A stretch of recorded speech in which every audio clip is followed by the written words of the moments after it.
Hey Leap Inspire family! Welcome back to our channel where we dive into stories that ignite your spirit, strengthen your bonds, and remind you of the power of kindness and second chances. If you're new here, smash that subscribe button and turn on notifications so you never miss these uplifting tales that could change how you see the world.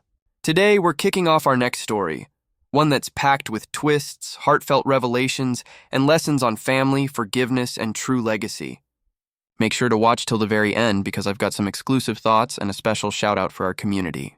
Let's jump right in and let this journey inspire you. Rain pounded relentlessly against the windshield of Luke Carter's sleek luxury sedan as if the storm itself was trying to erase the exhaustion from his 3-day business trip. In his early 40s, Luke had climbed the ranks to build a thriving empire that turned heads and sparked envy. But tonight, it felt like a heavy chain around his neck. His sprawling mansion in the city's elite enclave loomed ahead, promising solitude in its echoing halls. As the automatic gates hummed open, Luke slowed the car, eager for the warmth of his garage. But then, something odd caught his peripheral vision. Two figures crouched under an ancient oak tree just beyond the property wall, battered by the downpour. He slammed on the brakes, peering through the blurred glass. An elderly man and woman clung to each other, their clothes soaked through, with a battered leather suitcase propped against the trunk like a relic from a forgotten era. Luke's initial reaction was to drive on. After all, the world was full of hardships and he couldn't shoulder them all. Yet he couldn't shake the image, the man positioning himself as a shield for the woman, her grip on him radiating unwavering trust amid the chaos. The engine idled as wipers slashed back and forth, and the man glanced up, his gaze locking with Luke's through the sheets of rain. There was a quiet strength in those weathered eyes that tugged at something buried deep in Luke's guarded heart. "Not my concern," he grumbled, fingers hovering over the gear shift. But as the woman let out a frail cough that pierced the storm's roar, a switch flipped inside him. He shut off the car, snatched an umbrella from the back seat, and braved the torrent, each step feeling like a battle against his own hardened indifference. The old man straightened as Luke neared, instinctively stepping in front of the woman. "Evening," Luke called over the wind. "You folks okay out here?" The man eyed him warily, assessing if this stranger in fine attire was help or hassle. "We're managing, sir, just riding out the weather." The woman's voice, soft and laced with quiet grief, added, "No place else to go. We got evicted today." The word evicted hit Luke like a cold wave, stirring echoes from his past he'd long suppressed. "From where?" he pressed. "Our home of decades," the man replied steadily. "Finances got tangled. Couldn't keep up." Luke asked about family, and the heavy pause spoke volumes. The woman's head dipped, tears mingling with rain, while the man admitted, "Our son's got his own path. We hate to burden him." Luke sensed the pride masking deep rejection. These weren't street wanderers by choice. Their poise and gentle manners hinted at a life of purpose now unraveled. "I'm James," the man said, offering a firm, calloused handshake. "This is my wife, Aurora. Nearly 50 years together." 50 years! Luke couldn't fathom such enduring commitment. His own romantic history was a trail of fleeting connections that reinforced his preference for solitude. "I'm Luke," he responded. "You can't stay out here. It's too risky. Come inside, just for the night till the storm clears." Surprise flickered in their eyes. They hadn't anticipated generosity from a total unknown. Aurora coughed again, harsher this time, sealing Luke's resolve. James steadied her and lifted the suitcase with reverent care, as if it held irreplaceable treasures. They trudged to the mansion in quiet contemplation, water dripping from their forms. Susan, Luke's housekeeper of 15 years, nearly fumbled her tray at the sight of her boss ushering in 2 drenched elders. She'd never witnessed him invite anyone home, let alone apparent strays. "Susan, prep the second-floor guest room and find some dry clothes," Luke instructed, shedding his sodden jacket. She whispered her doubts, but he waved them off, requesting hot tea instead. James and Aurora stood awkwardly in the grand foyer, rain pooling on the marble amid opulent furnishings and priceless art. "Make yourselves comfortable," Luke said, the words feeling foreign in his empty home. Aurora's voice trembled with gratitude.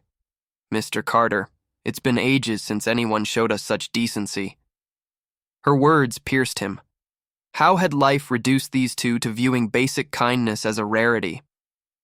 James added, "We knocked on doors all day. You were the first to see us as people.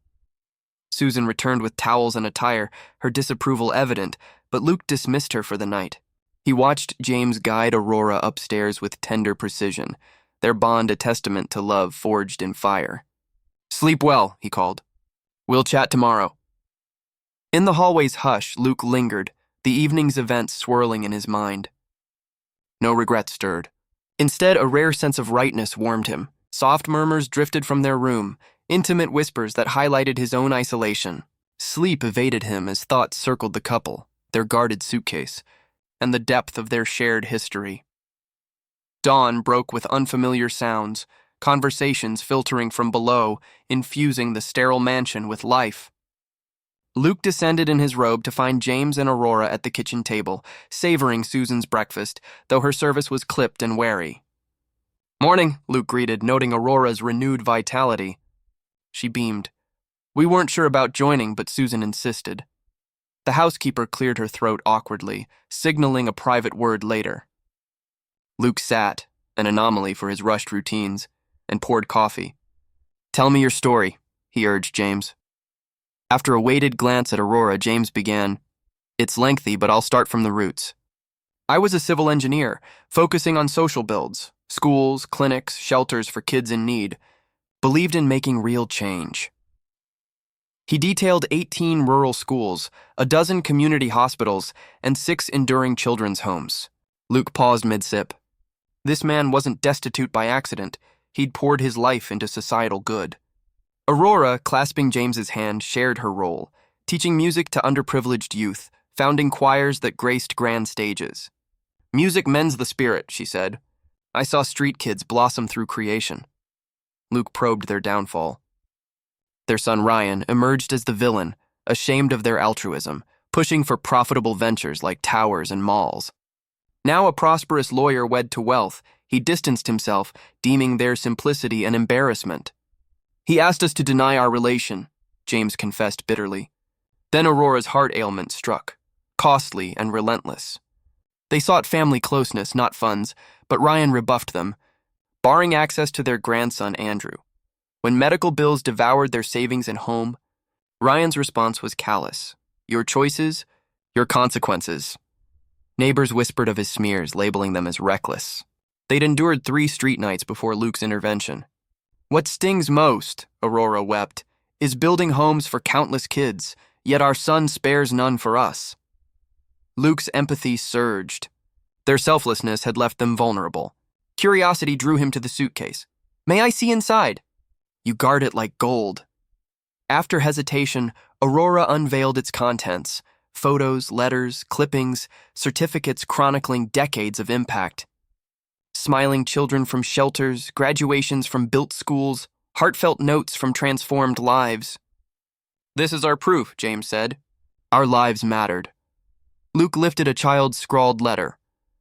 "Uncle James and Aunt Aurora, thanks for our school. I'll help others like you did." Hundreds similar filled the case. At the bottom, a faded envelope bore Luke's name in youthful script. Trembling, he opened it, memories flooding back. "My God," he whispered. Aurora smiled gently. Fate weaves wonders. The letter was his own, from age 8, thanking them for aiding his ill mother. They'd constructed the clinic that saved her, with Aurora's music lifting spirits. "You rescued her," Luke realized. "And now you're here in need." James nodded. "We plant seeds blindly." Susan interrupted. "A lawyer's here for his parents." Luke's veins iced. Ryan Sanders, demanding to collect them to avoid scandal, mentioning a senior facility. James and Aurora paled, fear etching their faces. "Not home?" Aurora quavered. Susan confirmed the overheard plot. Luke declared, "You're staying." In the foyer, Ryan exuded arrogance, flanked by his uneasy wife, Beatrice. "You're embarrassing us," he accused.